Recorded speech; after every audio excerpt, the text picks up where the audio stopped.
huu Shia na Usunni tunaogombania nao wote tunatakiwa kuwa la ilaha illa Allah, kuinusuru Irani.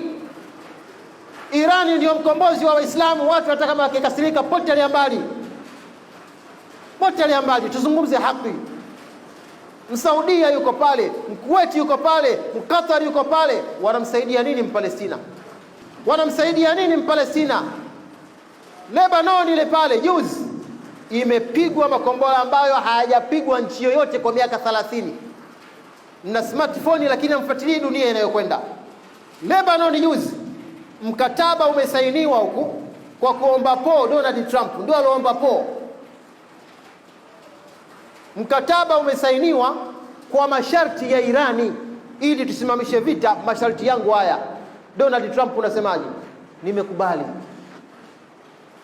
Na leo anamsihi mwanawe Netanyahu, yule paka pale, Netanyahu, bwana acha kumpiga wewe mtoto, huu mkataba utavunjika. Leo watu wako Pakistan. Donald Trump kapeleka naibu wake Pakistan kwenda kuzungumza na wale wawakilishi wa Irani. Tuachane na Usunni na Ushia. Hapa unazingatiwa Uislamu. Kila aliyosema la ilaha illa Allah, Usunni uko wapi wakati tunashindwa kumtetea pale Palestina? Mimi nazungumza serious bwana. Hawa Mashia, hawa Masunni, magomvi mengine ya kisiasa tu, siasa zimeingia. Lakini kitauhid, Irani ndio nchi ambayo inayouhami Uislamu, na Uislamu umeshinda hivi sasa. Kusimama na Marekani na washirika wake sio jambo dogo. Mwezi mzima sio jambo dogo. Nani aloweza? Si yule kenda kumchomoa kule Venezuela, rais wake ni nani? Maduro. Kamchomboa kama Shorwe Wanda yule, Shorwe yule ndege yuko Marekani hivi sasa. Kule kamweka kibaraka wake. Pale alisema ataondoa nidhamu. Kweli siku ya kwanza kamuua yule kiongozi Ali Khamenei, kimewekwa kidume kingine hadidu tabi, chuma cha uhakika kulikoni yule. Kila wanayemweka wanamuua, wanamweka mtu mwingine. Vita ile alipanga kuwa siku 4, imekwenda mwezi mzima.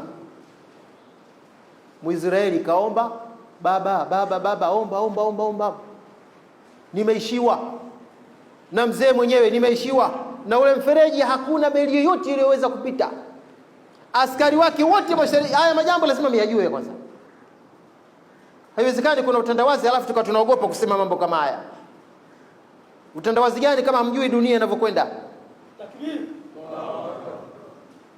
Ule mfereji wa Hormuz Muirani kaufunga. Marekani anatoa askari huko wakati Middle East yana bezi zote na ana askari wa kila aina. Wewe hapa maili moja una maaskari wanailinda nyumba yako. Kwa nini unaenda kuchukua maaskari Msumbiji? Hawa hapa kwa nini hawezi kulinda? Kashindwa. Kwa mara ya kwanza anataka kujitoa NATO, kwamba nyinyi nimewaombeni mje kunisaidia kama na wale wote wametia akili, si atuingie hapa. Msalia Mtume Muhammad. Hiyo ndege ya F-35 ya Marekani ni ndege ambayo yakaribia bajeti ya Tanzania. Hiyo F-35 kidume kazishusha zaidi ya ngapi? Kwa sababu habari zote duniani anazimiliki yeye na Myahudi. Sisi tunapewa habari ambazo zishapikwa, zishatiwa kachumbari, tunaletewa sisi. Swalla la Muhammad. Hii ni Jumatu I'tiradhia imeingilia kati. Lakini kwa nataka kumuelezea Kanali Muammar Gaddafi alikuwa ni kidume. Saddam Hussein alikuwa ni kidume wa kusimamia haki na uadilifu. Hiyo haki inayopigwa kelele, haki, wako wapi watu wa haki? Wale watu wanaokataa amani, tunataka haki, wako wapi? Mbona wanyanyui midomo? Marekani imefanyika maandamano ya kufa mtu anakaa Marekani anawahamasisha Watanzania waandamane. Kwa nini ukunyanyua mdomo kuwahamasisha wale kule waandamane kumuondoa Trump? Mbona kuhamasisha umeufiata? Watanzania tumieni akili za kuambiwa changanya na nini? Na za kwako.